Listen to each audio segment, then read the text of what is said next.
What's up everyone, Cody finally back here with my final Grid 2 car pack review. This time up, it's the super modified car pack, which was originally released on June 25th, 2013 at a price of £4 in the UK or $5.99 in the US. The car pack includes 4 extremely tuned Japanese tuner cars, which include the Auto Gallery Skyline GTR R32, the Tamiya Cusco Subaru Impreza WRX STI, the Mazda RX7 Pan Speed, and last but not least, the Honda Civic Super Modified. So let's jump right into each of these cars. So we're going to start off with the Auto Gallery Skyline GTR. This is the lovely R32 model, definitely one of the lower center of gravity ones. 4-wheel drive, nice power. Apparently this the engine in this one is a special edition. It features 890 brake horsepower at 8100 RPM from only a measly 2.8 liter engine. So it's definitely a very impressive car here to drive.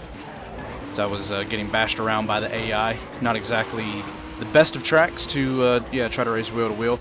Obviously, AI making mistakes there as I'm running into the back of that back mono and let a Viper get through.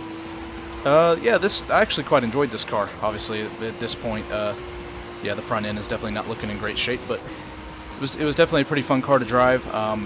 I was glad I actually picked this one first because obviously pick one of the poorer cars as I just sort of got the back end stepped out there, and luckily the Viper didn't squeeze me into that little ramp, or else I would have went definitely flying through the air. As I knew this corner here just from my days online. I'm trying to go back and remember how to drive this game, and I knew I could brake late for that corner and just absolutely just mauled the back of that Volkswagen touring car there.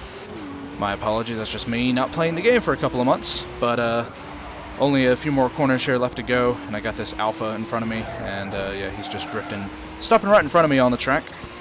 Definitely not leaving me a whole lot of space, but let's see if I can do it here on the final corner, as I'm just sort of pushed him a little bit wide there, but yeah, Rubbin's racing this grid. So the Nissan was a fairly good car. Up next, we're just going to do a quick little 2-lap race here around Brands Hatch in the Mazda RX7. It's definitely a pretty decent car. Obviously rear-wheel drive, so didn't exactly get the best of launches as I'm up behind the aerial atom there, sort of drifted and cut the inside of the hairpin there, but obviously grid doesn't exactly penalize you for exceeding the track limits, unlike, I guess that actually does follow after real F1, but anyways, as I'm coming around here, the final corner on the Indy circuit, This car was pretty good. I mean, overall speed-wise, it felt like it just had that, even with the absurd power of the Nissan, it definitely felt comparable on a level. I didn't actually do any comparisons to see how these cars sort of just compare on pure lap time performance. Just wanted to drive them around different circuits and give you guys a bit of a taste of different scenes and different tracks from the previous videos. Obviously, I put this in here just to please Mr. Allen. So anyways, definitely some rear end instability with the rear wheel drive, but overall it was a pretty good car. And now we're going to move into Indianapolis with the Tamiya Cusco Subaru WRX, and I actually put this on a random grid. I mean, I knew obviously with the 4-wheel drive on this car, I knew it was just going to launch off the line, so as soon as I leave the line, I pretty much immediately was right alongside first place here, and I was like, you know what, this isn't exactly going to be a very interesting lap, so I just went ahead and pulled aside here and just go ahead and let the AI through so I can actually sort of make this lap fairly interesting for you guys, as the AI sort of ran into each other there.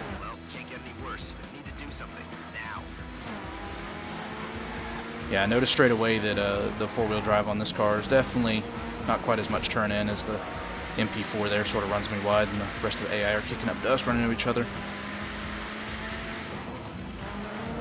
Overall, though, I mean, even though the car was 4-wheel drive, it did drift around a little bit. Definitely pretty, just overall description of that, combined with the Grid 2 drifty physics, it felt like a pretty balanced car. 4-wheel drive and grip, I think, were the stats on it, so it was fairly comfortable. The drift cars are normally the quickest cars, but this thing actually felt fairly competitive. So I'm trying to get a run on these, maybe the pulling over and I was expecting to just come back through, and the AI is hit on the hardest difficulty here. I was just sort of expecting to come right back through and pass all the AI in one lap, but yeah, obviously I was a little bit overeager of my abilities in this car, and I'm just going to be lucky to even squeak into the top 5 here as I'm drag racing these aerial atoms, and I think I just pit 5th place there at the line. So we have one final car here in the Honda Civic, the super modified. I think this time I started a little bit further back on the grid, so there will not be any pulling over, and once again one of the super light cars are right out front, so I'm sure they might end up running away with the victory. Yeah, this car is actually fairly interesting. I see the front wheel drive there, obviously just spinning up the tires. Definitely front engine, front wheel drive is not a good mixture for yeah, great starts. So get a good run there out of the first corner. Catching up the back of this aerial atom here, and I thought I'd actually clear that Alpha, and luckily I wasn't turned into the wall. Bit stupid on my part, but oh well, I thought I had him cleared. Looks like that Volvo there is just doing an Indian Grand Prix, running 10 miles off the track, but seems like he didn't get that good of a run off the corner, so I'll probably have a dive bomb at the bottom of the hill here into this right-hander, just to see if I get past him. Broke pretty late, didn't mean to run into that Corvette, but that's pretty freaking clean, I would say, for a Grid 2 overtake, as I very nearly just freaking plow over the back with that aerial atom there. Yeah, the AI definitely don't seem to be quite as competitive around this track, because I didn't feel so comfortable in this car. It's quite a bit of understeer, obviously, from the front-wheel drive. So through that middle segment, I was expecting these cars to actually pull away, whereas actually I was gaining on them. So it's probably just a AI imbalances or something. But yeah, nice sound for this car. Obviously on the hood camera, the car has this front exhaust, as you can see right there on that shot before the line. It was yeah, it's a fun little pack. Obviously these cars don't come on the original game, so obviously the AI can't race on them, so it's maybe not such a good thing, you know, to actually race on the AI. Maybe try to get with some friends on multiplayer where you all can drive these cars. Yeah, it's definitely a pretty balanced pack. Don't know if all the cars are actually equal. They all definitely felt pretty unique, pretty individual. So overall, I would say it's maybe worthy of a buy if you're looking for some new cars to drive. It was definitely pretty nice. So yeah, expect some F1 content from me very soon, guys. So until then, Cody out.